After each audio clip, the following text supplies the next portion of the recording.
Eng ayniqsa qiz bolani yoshligida otasidan kaltak yeb katta bo'lgan qiz katta bo'lganda katta ehtimol bilan baxtsiz bo'lgan.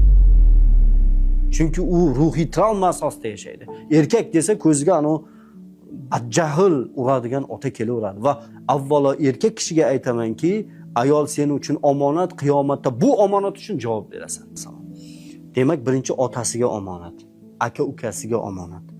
Undan keyin turmushga chiqqandan keyin eriga omonat. Ayollaringga go'zal munosabat qilinglar degan. Ahllaringga chiroyli, go'zal munosabatda bo'linglar. Eng ahliga go'zal munosabat qiladiganlaring menman degan payg'ambar. Go'zal munosabat qanaqa bo'ladi desa, ayoliga chiroyli, shirin gapirib, unga hadyalar berish bilan birgalikda uni to'g'ri yo'lga, diyonat yo'liga boshlash bilan bir qatorda undan keladigan aziyatlarga sabr qiladi deydi. Chunki ayol kishi qiyshiq qovurg'adan yaratilgan. To'g'rilayman desang sindirib qo'yasan, o'z holiga qo'ysang battar qiyshaydi.